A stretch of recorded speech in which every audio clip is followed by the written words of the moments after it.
I mean, Grover said it all, right? Nothing like having a little furry blue monster to tell you that you're special. I play this video though because I think it accurately portrays the attitude of our age. While it seems like a harmless, kind of positive message, I would say it's becoming more harmful than helpful because it's contributing to a rapid growth in narcissism in our culture that is quickly spreading throughout the world. And I'm going to do my best to use my wonderful slide presentation, but if I'm kind of behind, you just wait at me. I may forget I actually have it. So, what is narcissism? It actually comes from a Greek myth about a guy named Narcissus. And he's this super handsome, hunky hunter guy, but he's very prideful. He's prideful and he disdains those who love him. He's walking by a pool of water one day and sees his reflection and falls in love with his own reflection. And the tragedy of it is that he dies there, enraptured in his own reflection, in his own self. And so that's where we get the word narcissism. It actually is an overinflated view of self. It's excessive interest in oneself, whether it be appearance or intellect, whatever that is.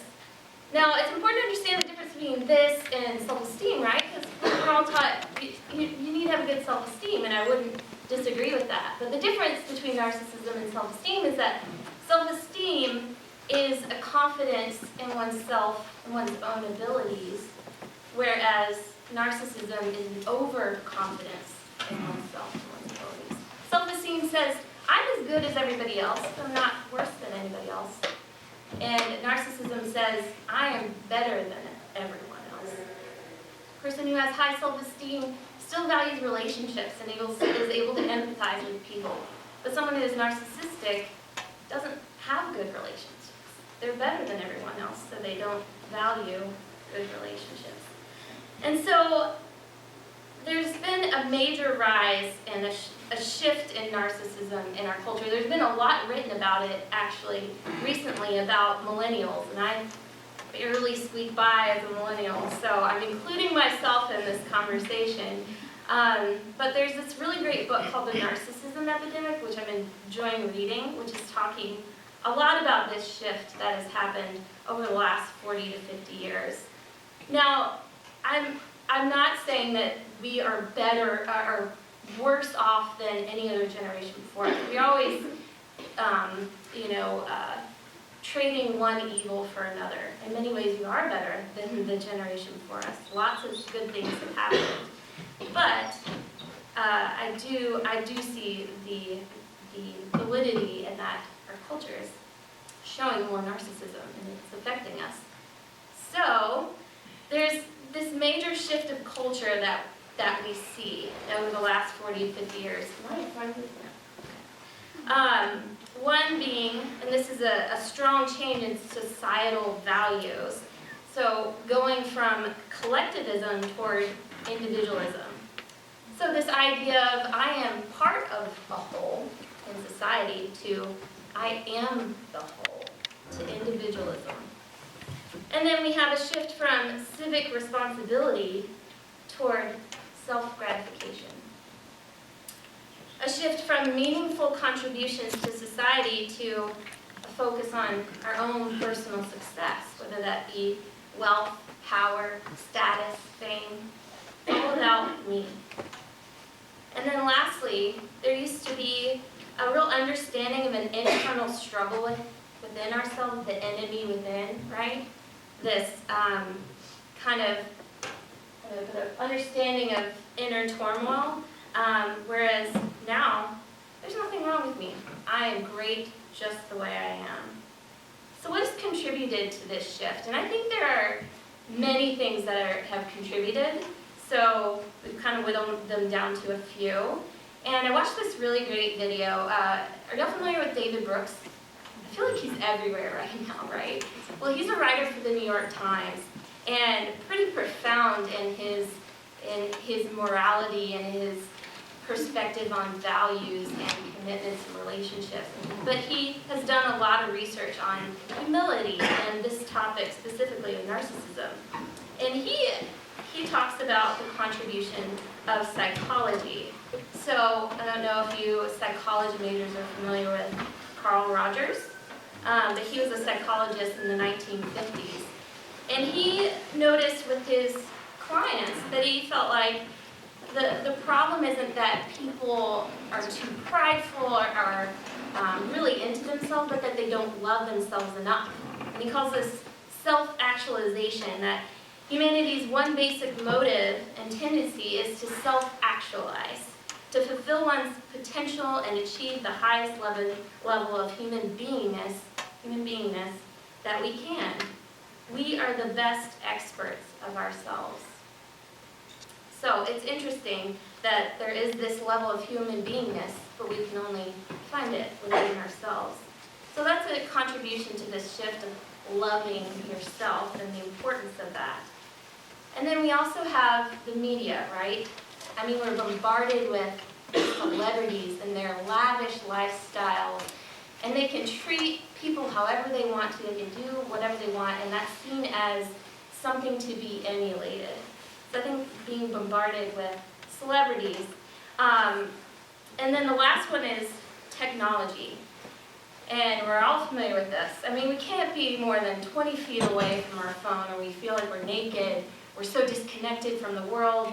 The world doesn't know me anymore. We're so attached to technology because we find so much self-worth and value in the world knowing me, knowing my every thought. And you can make whatever kind of world you want for yourself.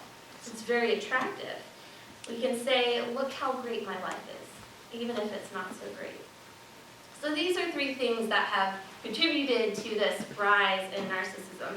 But I would argue that it's not because humanity as a whole is becoming more narcissistic, right? We're not becoming worse in certain ways, but because it's becoming more acceptable. It is actually encouraged, and it's seen as something that's absolutely necessary for our success and survival in culture. And that's actually preached now. We need to be narcissistic. And so there's lots of evidence, I think, for this shift in narcissism in the culture. One being how children are raised.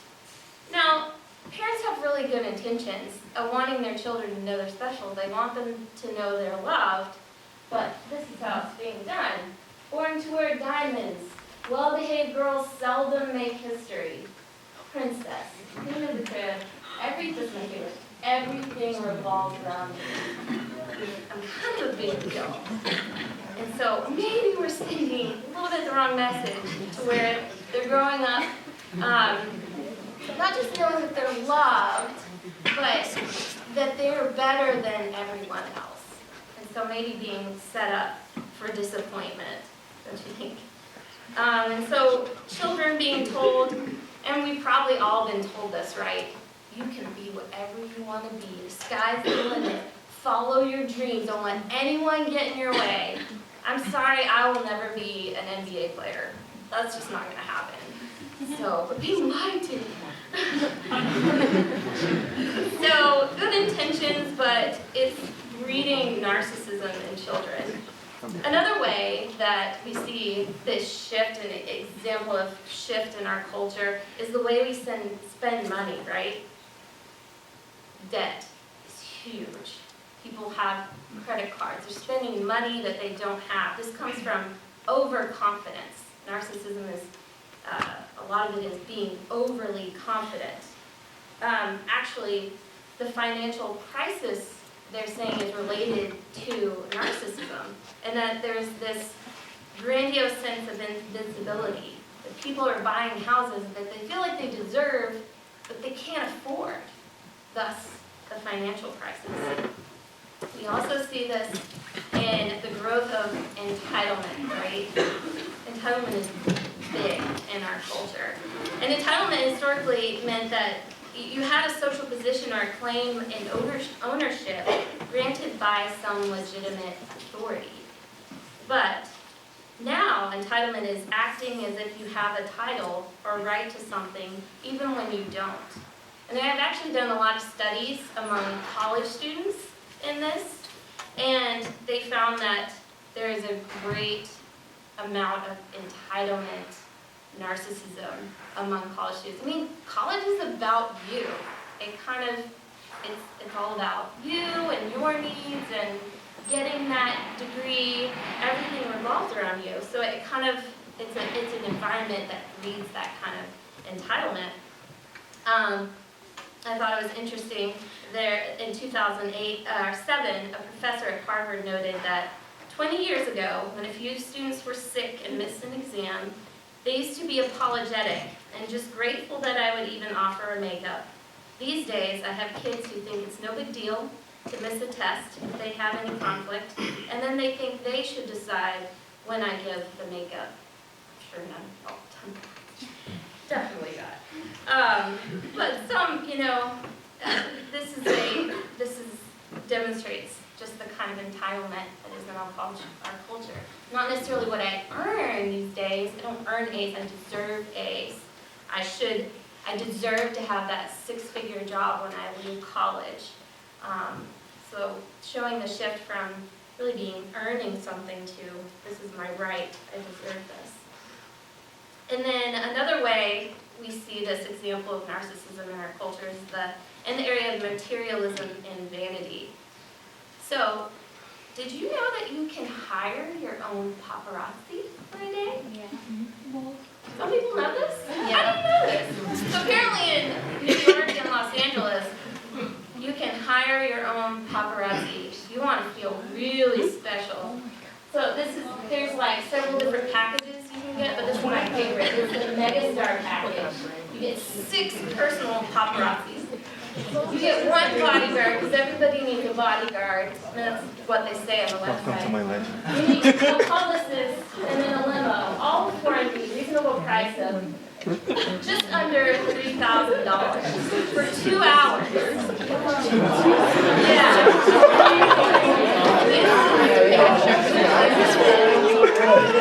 want to be famous I won't be able to. more than anything.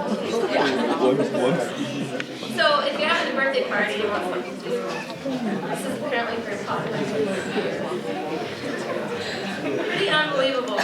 So materialism and vanity, big deal around here. And then we also see this kind of narcissism seeping into the church culture, which makes me really sad.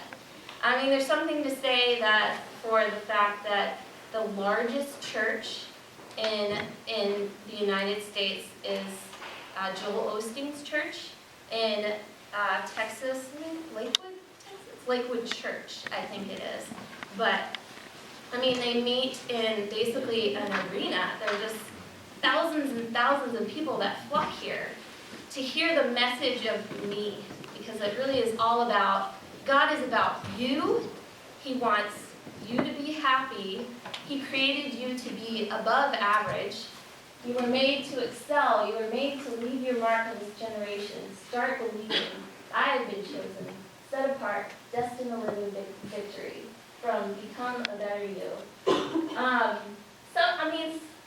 Some of this is true, right? We're set apart. That's biblical. We've been chosen. But there's this mentality of you've been set apart to be rich, to have everything that you want, to have this kind of achievement. You're made to be above average. Well, if everybody is made to be above average, what is average even? So this idea of narcissism, this all about me, and not about us either, right? So we're seeing this in what's called radical individualism, the shift from I'm part of a whole to I am the whole. And I decide what is true, It's all about how I feel. And we've all encountered this, right? With people, maybe we've even said it ourselves. I think God is this, or, it's just me and God. We're doing our own thing, and I'm going to do whatever I feel like doing. Well, there was a woman who decided to make up her own religion. It's called Sheilaism, because her name is Sheila. And this is her religion. My faith has brought me a long way. Just my own little voice. If you just try to love yourself and be gentle with yourself, take care of each other. I think God will want us to take care of each other.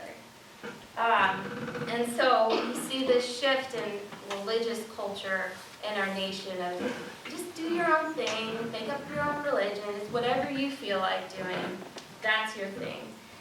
Which brings me to my favorite one, and the title of my talk today, You Do You.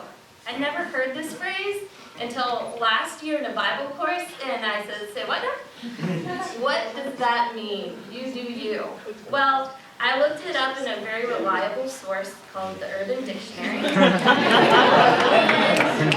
apparently, you do you is acting in a way that satisfies you, not caring about what other people think about your actions or consequences. It also means B, following your heart. Something we hear a lot in our culture, just follow your heart. The last one, which is crazy to me, possibly the best advice you can give anyone in a dilemma. Having a problem, you do you. I don't want to touch that. Aki, when I was talking to her about this talk, and she came across a YouTube video that's kind of trending, I guess. It's Willow Smith and some rapper, and they're just talking and hanging out. And she says, anytime I'm struggling with being indecisive, and I talk to my mom about it, I can't make a decision, her response is always, you do you, boo-boo. I can't even say it. You do you, boo-boo. No one else can do you like you. And that's the end of the conversation. I need advice. You do you. And his response was, ooh, that's deep. So deep. I don't even know what it means. But we see this all over, this you do you mentality. You do your thing, I do my thing, and we don't ever have to touch, not make contact. Love Taylor Swift. I know there are a lot of T Swift fans in there, probably. But shake it off. You do you. Haters gonna hate. Players gonna play. I'm just gonna shake it off. Just shake it off. I'll do me. You do you. It's all good. Chase was singing this song the other day. I was like, wait. This is you do you. Well, Trace Hykins, Rough Ready. Well, you are. I'm not just singing it. You are who you are, and that's all right with me. Well, I am who I am, and that's all I can be. This idea of acting in a way that satisfies you and not caring anything about what others think about your actions and consequences. Any hip-hop song you can think of is all about you do you now. It's sad because this phrase is often used to excuse bad behavior. You know what I'm talking about?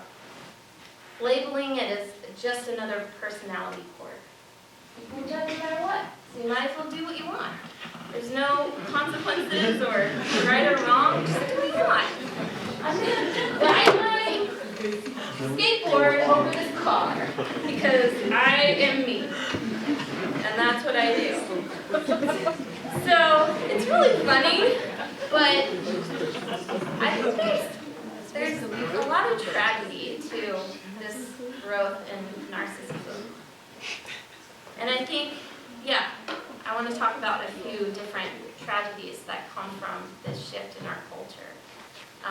The first is, everything is about me. And if everything really is about me, I can't love. I don't experience love if it's all about me. Because how does that affect relationships then? Any relationship, really, if it's all about me. Dating, it makes it about how is this person meeting my needs, making me feel. And if you don't meet my needs or, make me feel great, then no, I'm gone. It's the same with marriage, right? In choosing a spouse, you choose that spouse to meet your needs, and then they fail at that, and it's over. No, it's all about me. It's about my happiness. You're not meeting my needs and making me happy anymore. So this commitment is obsolete. It also seeps into how we view the church, right? How we approach the church, as it's about meeting my needs, right? It's about me. And so if you're not meeting my needs, then I don't want to have anything to do with you. Or I'm just not getting anything out of it. So what's the point? Instead of what needs can I meet here? It also is sad, it's a tragedy, because with all about me, we lose honor in the ordinary, right? We can't be a part of a collective anymore because it's about me and my needs. And so I have a master's in divinity, so I'm too good for taking out the trash at church or praying for the person next to me. It takes the honor out of the ordinary, of being a part of a people and not being over anyone, but being part of the body of Christ, right? And this kind of expectation of everything is about me, it gives you these lofty expectations that only lead to frustrations. You're never going to reach the place of feeling like, yes, I've arrived at everything being about me. The next tragedy is that narcissism says, I am special, I am unique, I am better than everyone else. The problem with that view is, with that attitude, there is no equality. There's no equality among us. If I am the best, I'm the most special person, I'm the most unique, we are not equal. Another problem with this I am special, unique, and better is that it puts us at odds and competition with one another. We also can't receive criticism, right? Or critique. I'm 100% right 100% of the time. So I can't listen to critique or receive that from anyone. We all have those situations where we're getting to know someone, and you're asking them a lot of questions, right? And you ever have those times where it's like, they're talking a lot about themselves, never once asked me a question, right? And maybe we've done that ourselves before, but that's a narcissistic attitude of, I'm better than you, I'm special. Interestingly, there's this myth that to succeed in life, you have to be narcissistic. I mean, you have to be about yourself. But they really found that that's not the case. Some of the best bosses and CEOs out there are actually super humble. And they give credit to their team. They're team-oriented. Yeah, so this is a tragedy. And then the last one is, I am my feelings, and I need to be true to myself. And this is where you comes in. It means that my feelings make me. And that happiness is the ultimate goal. But what is the tragedy then? When you face negative feelings, or you're uncomfortable in any way, that means something's wrong. And it means I'm not being true to myself. But what that actually is cloaking self-centeredness and integrity. I gotta be true to myself. And this doesn't feel good, so I gotta be true to myself. It's that follow your heart mentality, right? And follow your heart, I would say, it sounds like a freeing thing, like you just follow your heart. But it is actually enslaving. That's not freedom. We don't follow our hearts. We can lead our hearts. And that's true freedom. But you do you ends the conversation, right? When you're in a conversation, you say, well, you do you, instead of going forward, pushing the envelope a little bit, asking questions, like self-reflective questions as well as questions about that other person. Like, why did I act that way? Why did I say this thing? Why do I feel this way? And then pushing the envelope with them, do you think there is a right or a wrong way to act? Stand for something. I think you do you. It keeps us from actually standing for anything that we believe and that we know to be true. You do you ends the conversation, sadly, and that's a tragedy. This problem of narcissism is not unique to this century. This is nothing new. It's actually literally as old as Adam, right? That's what got us into this mess to begin with. People trying to be God. Getting, releasing themselves from any obligation to someone else so that we could be our own God. But what can be done about it? How do we avoid the pitfalls of narcissism that you're faced with daily in your culture, that you're faced with here in Dartmouth? I want to leave you with 3 things. 3 ways to avoid the pitfalls of narcissism. And the first one is gratitude. Practice being thankful. This is muscles that we need to exercise in order to weed out this narcissism.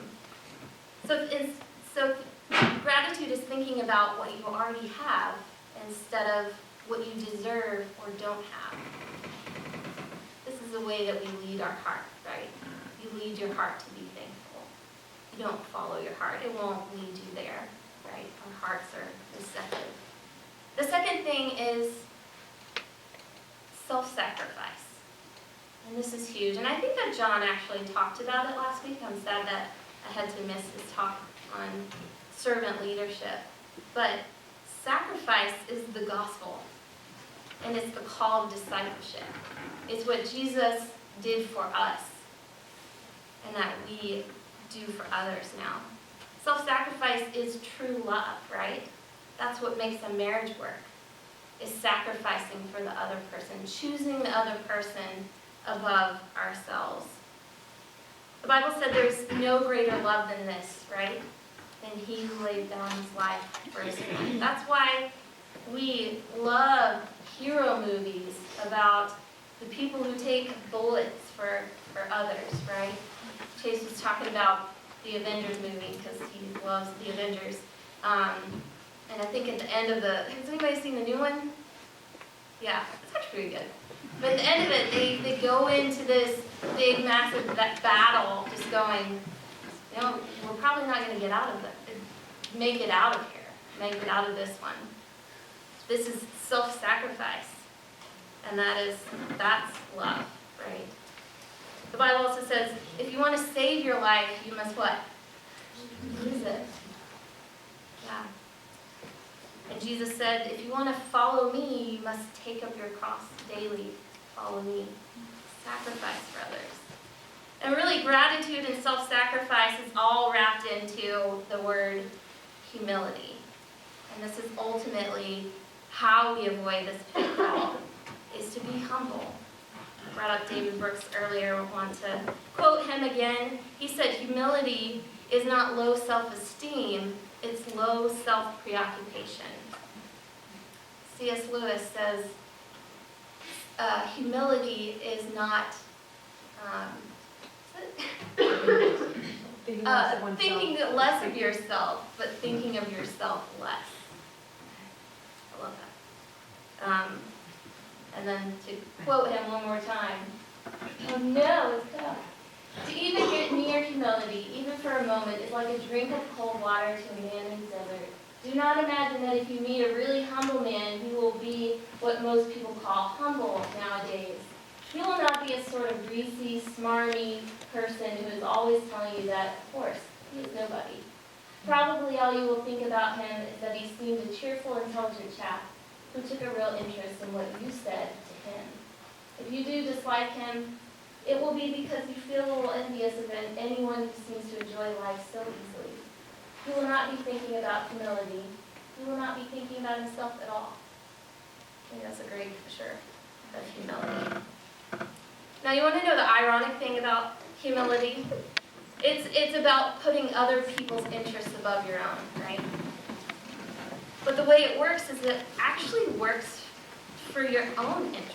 It is actually in your best interest to be humble.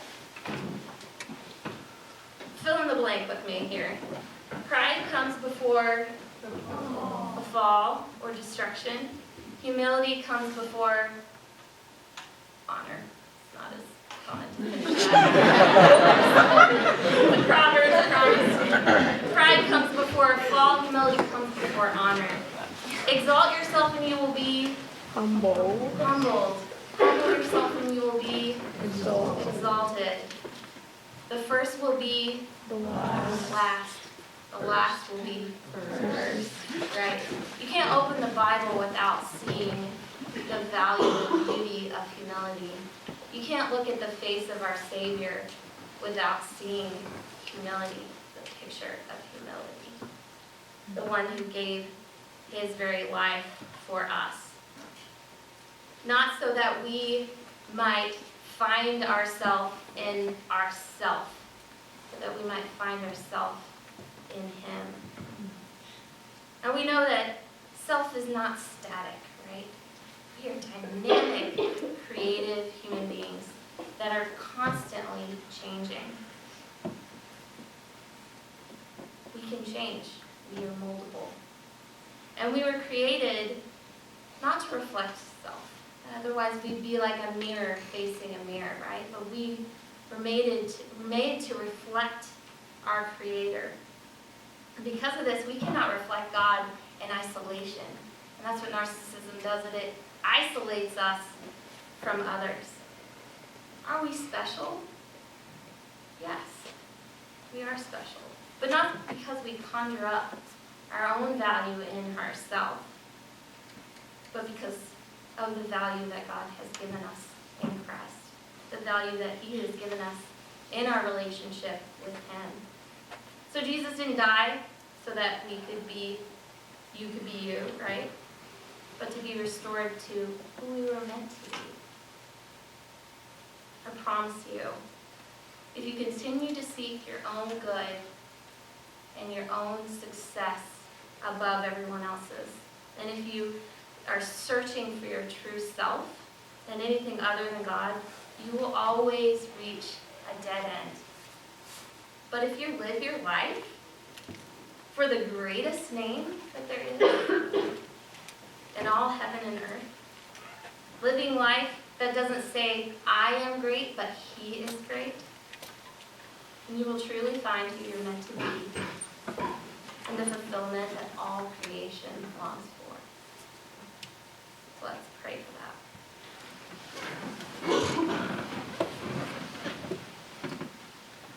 Father, you are the greatest. And Jesus, you are the name above every name. You are above all rule and authority and power and dominion. And yet, you call us your children, your co-heirs, your adopted ones. You gave yourself for us, not because we were great, but because you are great. And so, Lord, help us to be humble people. Help us to be humble people who know who we are, not in ourselves, but in who you are. And that you are bringing us back into who we were meant to be. Lord, humble our hearts. Make us gracious and compassionate, giving of ourselves so that we might reflect the God who went through such great lengths to reach us. We pray these things for your name and for your sake. Amen.